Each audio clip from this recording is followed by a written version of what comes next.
وَلَقَدْ أَرْسَلْنَا نُوحًا وَإِبْرَاهِيمَ وَجَعَلْنَا فِي ذُرِّيَّتِهِمَا النُّبُوَّةَ وَالْكِتَابَ فَمِنْهُم مُّهْتَدٍ وَكَثِيرٌ مِّنْهُمْ فَاسِقُونَ ثُمَّ قَفَّيْنَا عَلَى آثَارِهِم بِرُسُلِنَا وَقَفَّيْنَا بِعِيسَى ابْنِ مَرْيَمَ وَآتَيْنَاهُ الْإِنجِيلَ وجعلنا في قلوب الذين اتبعوه رأفة ورحمة ورهبانية ابتدعوها ما كتبناها عليهم إلا ابتغاء رضوان الله فما رعوها حق رعايتها فآتينا الذين آمنوا منهم أجرهم وكثير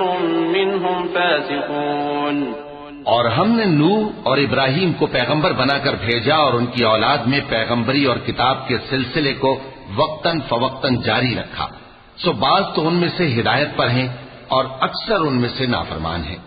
پھر ان کے پیچھے انہی کے قدموں پر اور پیغمبر بھیجے اور ان کے پیچھے مریم کے بیٹے عیسیٰ کو بھیجا اور ان کو انجیل عنایت کی، اور جن لوگوں نے ان کی پیروی کی ان کے دلوں میں شفقت اور مہربانی ڈال دی۔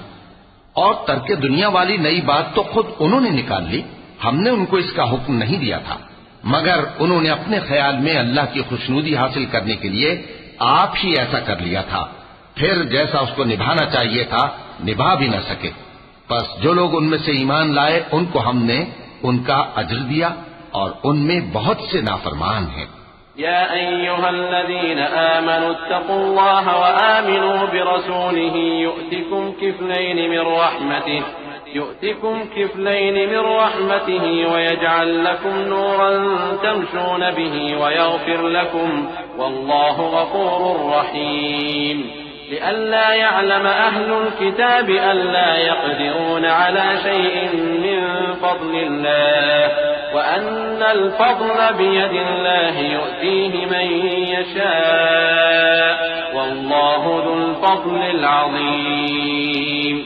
مومنو،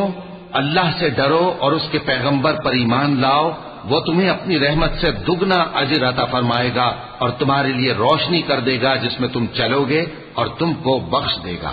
اور اللہ بخشنے والا ہے، مہربان ہے۔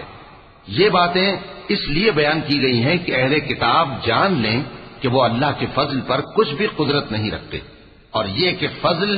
اللہ ہی کے ہاتھ میں ہے، وہ جس کو چاہتا ہے دیتا ہے، اور اللہ بڑے فضل کا مالک ہے۔